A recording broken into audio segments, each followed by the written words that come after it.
এক এক করে তিনটা কবর খনন করা হলো। একটা কবর থেকেও জানোয়ার সরানো যায় না। এবার কি করা হলো?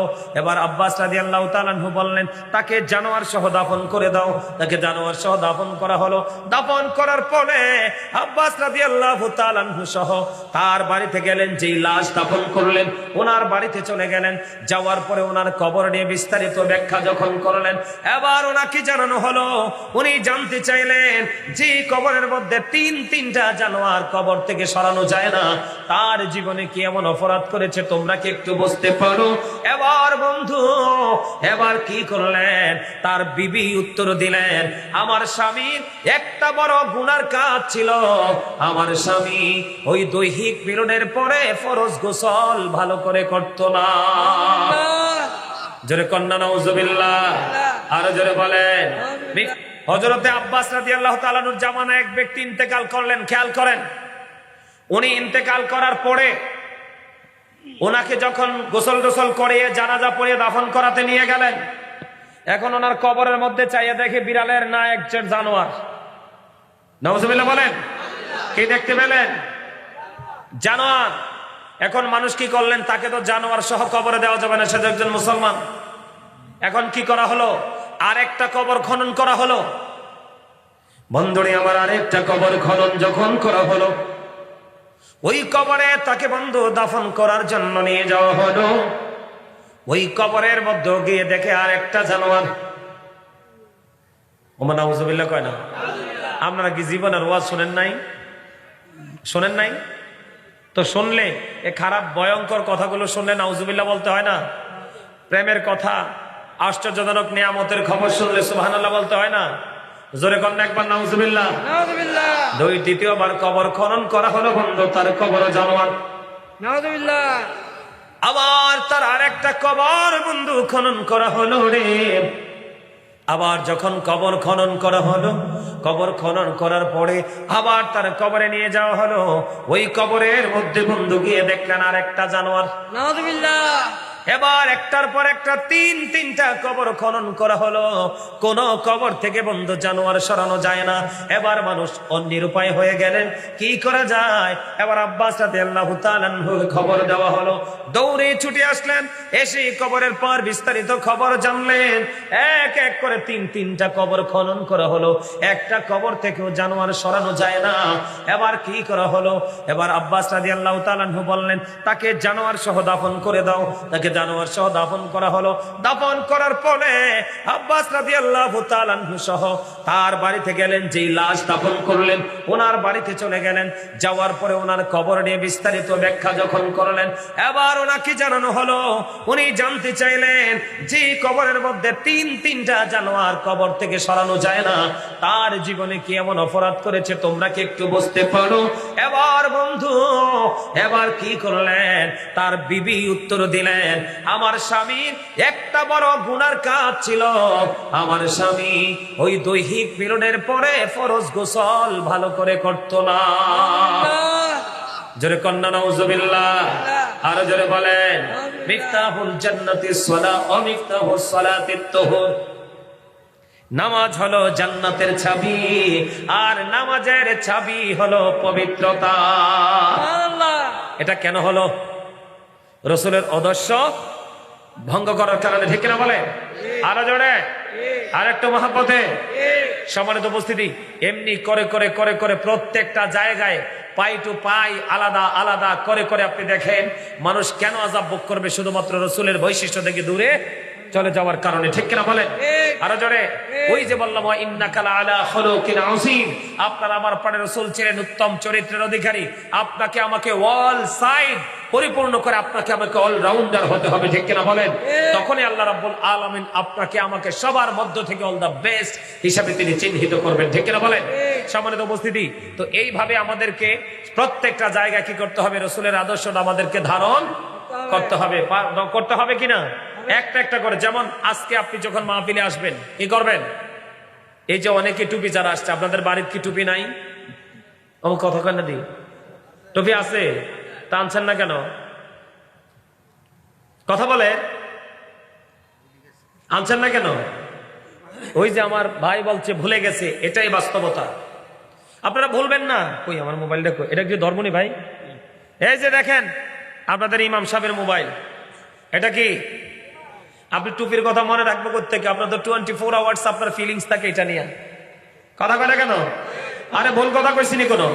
আরো যারা বলে, আমি একটু আগে বললাম না উইদ্দাত লিল কাফিরিন, আল্লাহ জাহান্নাম বানাইছে কার জন্য? কাফেরদের জন্য। এখন আপনি আমি কেন জাহান্নামে যাব? রাসূলের আদর্শ থেকে দূরে সরে যাওয়ার কারণে।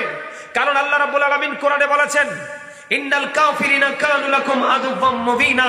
আল্লাহ বলেছেন the heretics are the eternal enemy of the believers. ঈমানদারদের প্রকাশ্য শত্রু হলো বেঈমান কাফেরেরা। কারা?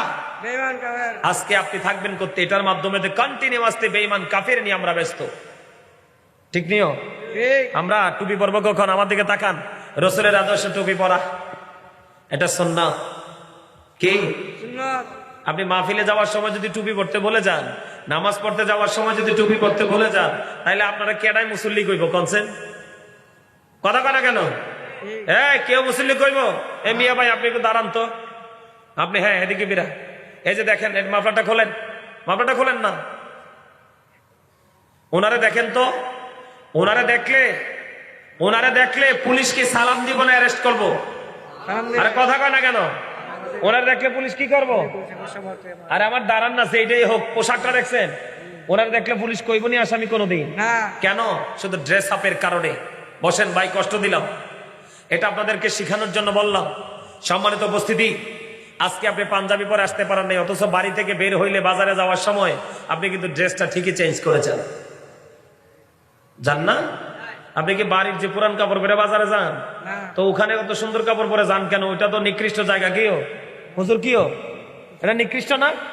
বাজার সবচেয়ে নিকৃষ্ট জায়গা।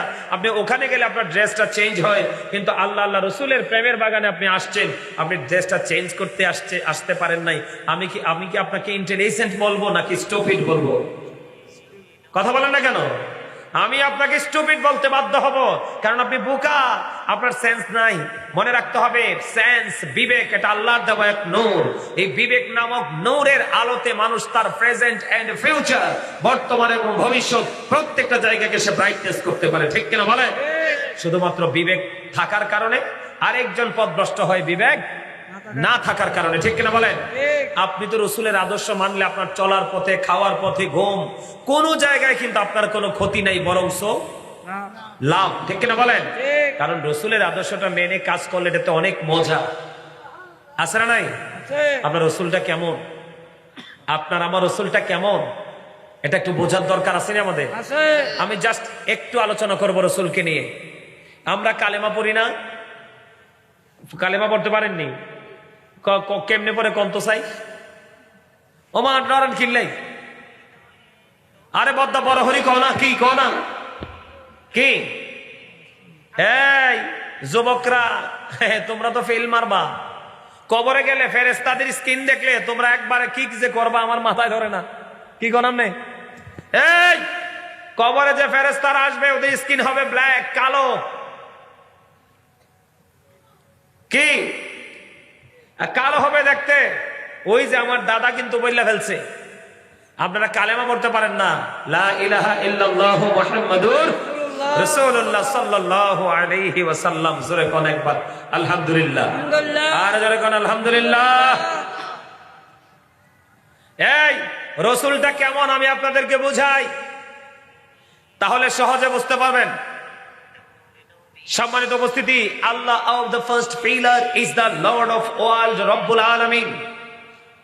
মুহাম্মদ রাসূলুল্লাহ সাল্লাল্লাহু আলাইহি সাল্লাম is the blessing for the world, রাহমাতাল লিল আলামিন। কি চমৎকার না? There is no god but আল্লাহ।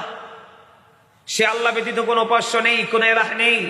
মুহাম্মদ রাসূলুল্লাহ সাল্লাল্লাহু আলাইহি সাল্লাম ইজ দ্য মেসেঞ্জার অফ আল্লাহ। সুবহানাল্লাহ, কি দারুণ না? একজন হলেন রব্বুল আলামিন, আরেকজন হলেন রাহমাতাল লিল আলামিন। এই দুইয়ের সাথে প্রেম করে আমি জাস্ট একটু আপনাদেরকে বুঝাইলে বুঝতে পারবেন। কালিমায়ে তয়্যিবার মধ্যে দুইটা দিক পাওয়া যায়। কয়টা দিক? একদিকে তাওহীদ, আরেকদিকে রিসালাত। তাহলে দিক হইল কয়টা? দুইটা। আল্লাহ রাব্বুল আলামিন সৃষ্টি জগতের মধ্যে যা সৃষ্টি করেছেন, এই সৃষ্টি জগতে সব জায়গায় দুইটা, তিনটা নাই কোথাও। সব জায়গায় কয়টা? কইবর কেমনে বুঝছেন নি? দুটি হাত, দুটি পা, দুটি চোখ, দুটি কান, দুটি জিহ্বা। ঠিক নেই? জিহ্বা কয়টা? দুইটা না দাদা? দুইটা না তো? একটা না তো? জিহ্বা একটা না তো দাদা? দুইটা। আরে এটা হচ্ছে সুর। এটা হচ্ছে সুর, বাটপা। আমি এটারে বাটপার হিসাবে চিনি। এটা সোদের টাকা হোক, চুরির টাকা হোক, ঘোষের টাকা হোক, যে টাকা হোক, বাবুর্চি যদি ঠিকঠাক হয় আর লবণটা যদি ঠিকঠাক পরে একদম বর্ডার ক্রসিং করে। ঠিক কিনা কন? এই জন্য এটা চোর। আমি এটাকে বাটপার হিসাবে চিনি, এটাকে ভালো হিসাবে চিনি না। জিহ্বাও দুইটা, ভিতরে আরেকটা আছে, এটাকে বলা হয় আলা জিহ্বা। আপনি কিন্তু ওইটা না থাকলে কথা বলতে পারবেন না। তাইলে জিহ্বা কয়টা? আরো জোরে।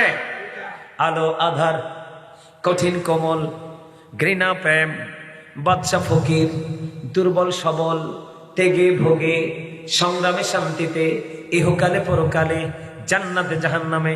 এই জায়গার দিকে তাকান, উঁচু নিচু, আলো আধার। ঠিক কিনা বলেন? সব জায়গায় গেলে দুইটা, তার একটা মাত্র কারণ। একদিকে তাওহীদ, আর একদিকে রিসালাত। একদিকে আল্লাহ, আর একদিকে হলো আল্লাহর প্রিয় হাবিব হাবিবুল্লাহ। এই দুইয়ের মধ্যে আরো হাকিকত আছে। আল্লাহর নাম লিখতে বন্ধু 4টা হরফ লাগে, আলিফ লাম লাম হা। নবীজির নাম লিখতে 4টা হরফ, মিম হা মিম দাল। এই চারে চারে মিলে হলো 8। এই জন্য আল্লাহ জান্নাত বানাইছে 8টা। ওয়াজ মজা পান না আপনারা? না মজা পান না? ওয়াজ মজা পান না? আরে মেরি কত মজার কথা জানেননি? তাহলে আল্লাহর সাথে আল্লাহর হাবিবের গভীর প্রেমের বন্ধন আছে না নাই? আছে। বন্ধুরে আমার, শুধু এখানে একান্ত নয়, লা ইলাহা ইল্লাল্লাহর মধ্যে হরফ আছে 12টা, মুহাম্মাদুর রাসূলুল্লাহর মধ্যে আছে বন্ধু হরফ 12টা। এই দিকে 12টা, ওই দিকে 12টা, 12 12 মিলে হলো 24। এই জন্য আল্লাহ আপনাকে আমাকে একটা দিন 24 ঘন্টা দিয়ে বেঁধে দিয়েছে। তাহলে কোন জায়গা থেকে আল্লাহ রাসূলরে বাদ দিছিনি? না। আমার কথা কন না কেন? আপনি রমজান আসছে সামনের দিকে, আপনি খেয়াল করেন, আগে কিন্তু রোজা ফরজ নয়। আগে বন্ধ শুরু করতে হয় আপনাকে আমাকে তারাবি দিয়ে। কথা কয় না কেন? রাসূলের মহব্বত আছে না এখানে? একদিকে বন্ধু রাসূল, আর একদিকে আল্লাহ, একদিকে স্রষ্টা, আর একদিকে সৃষ্টি। এই জন্য আল্লাহ বলেছেন, তোমরা আল্লাহকে পেতে চাইলে মদিনাওয়ালাকে ফলো করো। মদিনাওয়ালাকে ফলো করলে আল্লাহ তোমাদেরকে ভালোবাসবে, জীবনের গুনাহ মাফ করে দিবে। কারণ আপনার আমার নবী যেমন তেমন নবী নয় বন্ধু। আল্লাহ 1,24,000 নবী রাসূল সৃষ্টি করেছেন। এর মধ্যে 8 জনকে স্বর্গীয় উপাধি দিয়েছেন। এর মধ্যে 8 জনের মধ্যে ও বন্ধু, আপনার আমার প্রাণের রাসূল হলো চিরস্থায়ী, বাকি সবগুলো হলো বন্ধু ক্ষণস্থায়ী। বলে হুজুর কেমন করে চিরস্থায়ী এবং ক্ষণস্থায়ী? আমি আপনাদেরকে বলে দিতে চাই বন্ধু, ওই যে তওবা নামের কোটি কোটি গাছের পাতা, ওই পাতায় পাতায় আমার রাসূলের নাম মোবারক আল্লাহর নামের সাথে হুর জ্ঞানের কপাল এবং সিনায় আপনার আমার প্রাণের রাসূলের নাম মোবারক বন্ধু। ফেরেশতাদের গলার মধ্যে ঝোলানো আপনার আমার প্রাণের রাসূলের নাম। জান্নাতের প্রত্যেকটা রোমে রোমে বন্ধু আমার রাসূলের নাম। ওই যে 61 হিজরিতে কারবালা হয়েছিল, ওই কারবালার ময়দানে এই কালেমার জন্য ইমাম হোসেন যুদ্ধ করেছে। জোরে জোরে করেন একবার সুবহানাল্লাহ, আর জোরে বলেন না সুবহানাল্লাহ। বন্ধুরে আমার দিকে তাকান, আমি আপনাদেরকে বলি 1969 সনে নীল আর্মস্ট্রং আমাকে বলা হয়েছে রাসূলের মুজিজা নিয়ে একটু আলোচনা করার জন্য। বন্ধু আমি আপনাদেরকে বলি, আমার রাসূলের মুজিজা 1969 সনে Neil Armstrong 50 lakh crore dollar ব্যয় করে বন্ধু 2 বন্দুক নিয়ে চাঁদের দেশে গিয়েছিলেন। ওখান থেকে বিন্দু পরিমাণ বালুকণা নিয়ে পৃথিবীর বুকে ফিরে এসেছিলেন। আর আপনার আমার রাসূল এমন একজন রাসূল, ও বন্ধু, এই পৃথিবী থেকে চাঁদ 1,40,000 মাইল দূরে। কত দূরে? এই পৃথিবী থেকে চাঁদ মাত্র 1,40,000 মাইল দূরে। এই পৃথিবী থেকে আমার আপনার প্রাণের রাসূল চাঁদকে ইশারা করতে দেরি রে, চাঁদটা 2টা টুকরা হইতে দেরি হয় না। জোরে জোরে কন্যা সুবহানাল্লাহ, আরো জোরে জোরে বলেন না সুবহানাল্লাহ। কি বুঝতে পারলেন? এটাকে আমার রাসূলের মুজিজা কিনা? ও কথা কয় না কেন? আপনি কি মনে করেছেন এটা আমার রাসূল? বুকে হাত দিয়ে বলেন আমার নবী। আবার বুকে হাত দিয়ে বলেন না আমার রাসূল। কেন বন্ধু? আমি আপনাদেরকে বলে দিতে চাই, সকল নবী তাদের দোয়া, সকল নবী তাদের দোয়া দুনিয়ায় করে শেষ করে গেছে, কিন্তু আপনার আমার প্রাণের রাসূল তিনি বন্ধু দোয়া শেষ করেনি। তিনি বলেছেন, উম্মত আমি নবী দোয়া তোমাদের জন্য জমা করে রেখেছি, ওই বিপদের দিনে আমি তোমাদের জন্য দোয়া করব, আর এই দোয়ার বদৌলতে তোমাদের ফয়সালা হবে।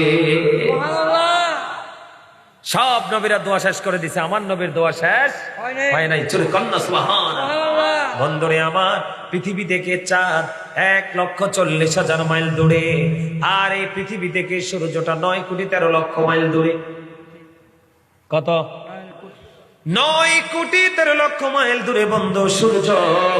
আমি আপনাদের কারো মজার খবর দিয়ে দেই, আকাশের মধ্যে 200 crore গ্যালাক্সি আছে, আকাশের মধ্যে 200 কোটি ছায়াপথ আছে। কত?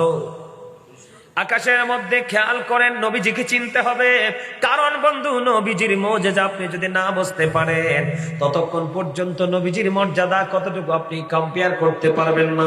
যদিও রাসূলকে কারোর সাথে তুলনা করা যায় না, কম্পেয়ার করা যায় না বন্ধু। আমি আপনাকে, কারণ এই মুজিজা বোঝা আপনার আমার বেশি প্রয়োজন। আমাদের দেশে অনেক মানুষ আছে রাসূলকে আমাদের মতো বলে ফেলে। নাউযুবিল্লাহ, নাউযুবিল্লাহ কন্না। আজ থেকে 1,500 বছর আগে রাসূল বলেছেন, কালাইয়াকুম মিসলি, তোমরা কে আছো রে আমার মতো? ও বন্ধু, কেউ হাত উঠায় নাই। তার মানে আমার রাসূলের মতো বন্ধু কেউ হতে পারে না। আমার দিকে তাকান, আকাশের মধ্যে 200 crore গ্যালাক্সি আছে, আকাশের মধ্যে 200 কোটি ছায়াপথ আছে, প্রত্যেকটা ছায়াপথের মধ্যে 10,000 কোটি করে তারা আছে। এর মধ্যে একটা তারকার নাম হলো বন্ধু নিউট্রন স্টার।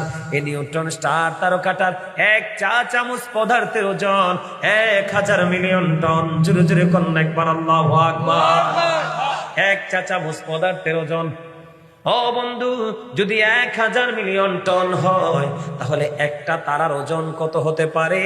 এটা বের করার ক্ষমতা সৃষ্টির কারণে নেই। এবার আপনি আমাকে প্রশ্ন করতে পারেন, বলে হুজুর এখানে আপনি কেন আসলেন? এই বক্তব্য কারণ রাসূলের মুজিজা বোঝানোর জন্য।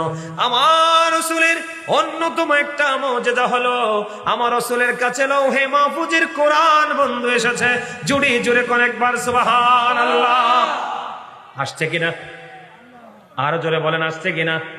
আমি আপনাদেরকে বলি, শুধু কোরআন আসে নাই, কোরআন আসার আগে কোরআন নাজিল হওয়ার কারণ, অবতীর্ণ হওয়ার কারণ, শানে নজুল ব্যাকগ্রাউন্ড তৈরি হয়েছে। সুবহানাল্লাহ বলেন না? আরো জোরে বলেন। যেমন আমি আপনাদেরকে ছোট্ট একটা এক্সাম্পল দেই, কোরআনটা নাজিল হওয়ার, অবতীর্ণ হওয়ার কারণ আগে জন্ম হয়েছে, ব্যাকগ্রাউন্ডটা আগে তৈরি হয়েছে, শানে নজুল আগে তৈরি হয়েছে। ও বন্ধু, তার কারণটা আমি কেমন করে বোঝাই? আমরা একটা সূরা পড়ি, ছোট্ট এক্সাম্পল দিই। ইন্না আ'তাইনাকাল কাউসার ফাসাল্লি লিরাব্বিকা ওয়ানহার ইন্না শানিয়াকা হুয়াল আবতার। আসরা নাই? এই যে লা শব্দটা আবতার দ্বারা রাসূলকে মিন করা হলো। রাসূলের পালক পুত্র যেদিন ইন্তেকাল করলো, আমার রাসূলকে আবতার বলে আখ্যায়িত করা হলো, রাসূলকে নিঃস্ব নির্বংশ বলে আখ্যায়িত করা হলো। তখন আল্লাহ রাব্বুল আলামিন এত বেশি কষ্ট পেয়েছে, বন্ধু কেন রে আমার হাবিবকে তোমরা আবতার বলেছো? আমার আল্লাহ বিষয়টা ভালোভাবে নেয়নি, আমার আল্লাহ কষ্ট পেয়েছে। সঙ্গে সঙ্গে আল্লাহ রাব্বুল আলামিন আল্লাহর হাবিবের উম্মতের জন্য, আল্লাহর প্রিয় বান্দার জন্য হাউজে কাউসার বরাদ্দ দিয়েছে। যারা মদিনাওয়ালাকে ভালোবাসবে, মদিনাওয়ালার সাথে প্রেমের ডুরি লাগাবে, তাদের জন্য হাউজে কাউসার বরাদ্দ। আর যারা আজকে রাসূলকে আবতার বলে আখ্যায়িত করেছে, তারাই হবে কাল হাসরের দিন আবতার। তাহলে কি হলো? অবতীর্ণ হওয়ার কারণটা কি আমার রাসূল কিনা বলেন? আরো জোরে বলেন। রাসূলকে আবতার বলাতে আমার রাসূল আল্লাহ কষ্ট পাইছে, সূরা কাউসার নাযিল করেছে। সূরা কাউসারটা কেমন জানেননি? সূরা কাউসারটা বন্ধু দৈর্ঘ্যে প্রস্থে 1 মাসের রাস্তা। সুবহানাল্লাহ বলেন না কেন? এটার পানিটা তামার চাইতেও বন্ধু, আরে সরি তামা নয়, রূপার চাইতেও আরো সাদা হবে, রূপার চাইতে আরো সাদা হবে, মেশক আম্বরের চাইতে সুগন্ধময় হবে। ও বন্ধু, এই হাউজে কাউসারের পানি জীবনে যদি কেউ একটা বারের জন্য পান করতে পারে, এই জীবনে কোনোদিন আর তার কোনো পানি তৃষ্ণা লাগবে না। জোরে জোরে কন্যা সুবহানাল্লাহ। আল্লাহুম্মা সাল্লি আলা মুহাম্মাদে মুহাম্মাদে মুহাম্মাদে মুহাম্মাদ ওয়া আলা আলি মাওলানা মুহাম্মদ নবী গো আপনার ভালোবাসায় জীবনের গুনাহ ঝরে যায়। নবী গো আপনার ভালোবাসায় জান্নাতে নসিব হয়ে যায়। আল্লাহুম্মা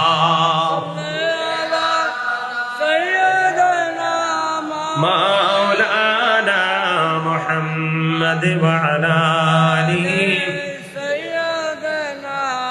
মাওলানা মুহাম্মদ আশিকে হইয়া পড়ো দরুদ মশক তোমার মদিনা আশিকে হইয়া পড়বে দরুদ যাইবা সোনার মদিনা। আল্লাহুম্মা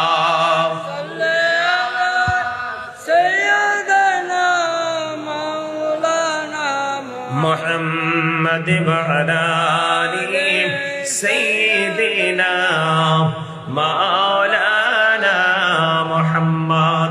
জুড়ে জুড়ে কোন একবার আলহামদুলিল্লাহ। আরো জোরে বলেন না। এতক্ষণ কিন্তু প্যান্ডেলটা সুন্দর ছিল না, এখন কিন্তু সুন্দর হয়ে গেছে।